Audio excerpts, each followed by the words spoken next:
Good morning to all. तो आज इस वीडियो का हमारा जो टॉपिक है वो है एसआईपी।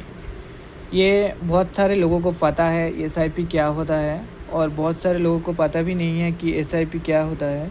तो मेरा ये वीडियो उन सब लोगों के लिए है जो जिसको पता नहीं है कि ये एसआईपी होता क्या है। तो चलिए ये एसआईपी को एक्सप्लेन करते हैं। सो एसआईपी ये इसका फुल फॉर्म है सिस्टमेटिक इन्वेस्टमेंट प्लान। तो ये होता क्या है, तो हम लोग बहुत सारे जो लोग हैं हम लोग पैसों को ऐसे ही सेविंग अकाउंट में पड़े रहने देते हैं।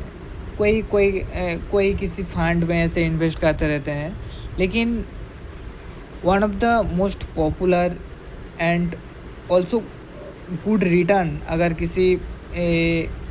किसी सिस्टम है तो वो है एसआईपी। तो इसके लिए आपका फंड सिलेक्शन भी one of the most important topic बन जाता है।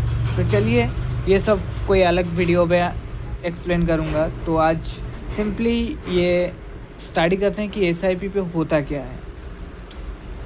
तो एसआईपी इसका फुल फॉर्म है सिस्टमेटिक इन्वेस्टमेंट प्लान।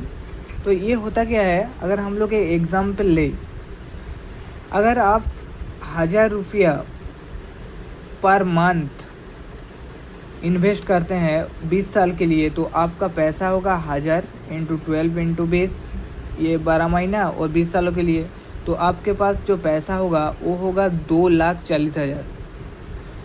अगर आप ये 2,40,000 को ऐसे सेविंग अकाउंट में पड़े रहने देते हैं तो ये ग्रो नहीं करेगा।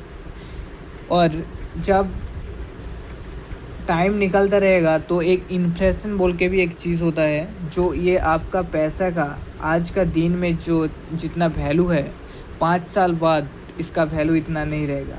अगर हम लोग ऐसे सिंपली टर्म में एक्सप्लेन करें, सपोज आज आप एक बैग 100 रुपया में ख़रीद रहे हैं, तो 5 साल बाद उस बैग का वैल्यू 100 रुपया नहीं रहेगा, उस बैग का वैल्यू बढ़ के हो जाएगा 200 रुपया, 150 रुपया, ऐसा हो जाएगा।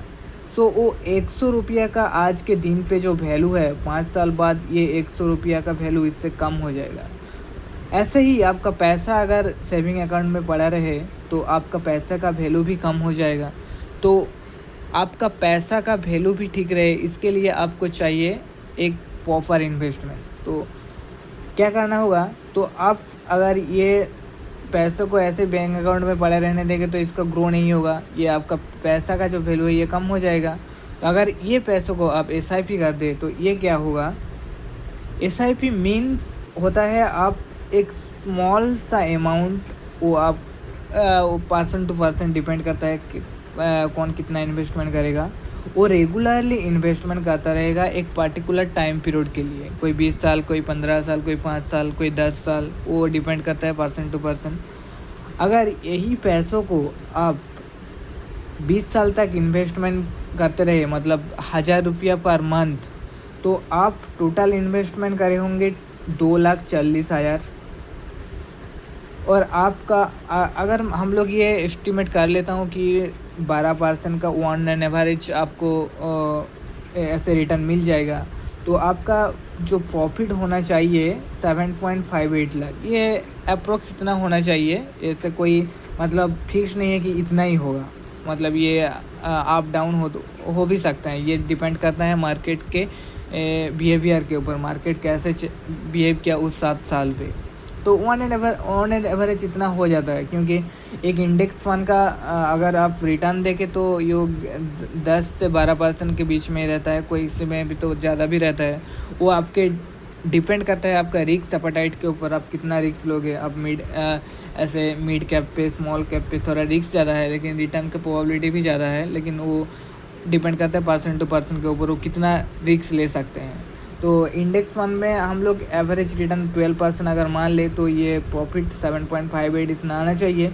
तो आपका फाइनल जो अमाउंट बनेगा ये प्लस ये हो जाएगा 2.40 प्लस 7.58, तो आपका टोटल जो कॉर्पस बनेगा 9.98 लाख का। और अगर यही पैसा आपका सेविंग अकाउंट में पड़ा रहता तो 2 से 3% का इंटरेस्ट आता और ये पैसा आपका ऐसे ही रह जाता, ज़्यादा होता ही नहीं। लेकिन आप एक सिंपली आपको ये एसआईपी पे इन्वेस्ट करने के बाद आपका पैसा ऑलमोस्ट ट्रिपल से ज़्यादा हो गया। देखिए 2.40 से 9.98।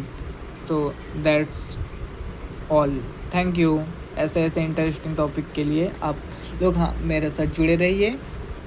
ऐसे और मोर इंटरेस्टिंग टॉपिक फाइनेंस के बारे में ऐसे ही आता रहेगा। Thank you.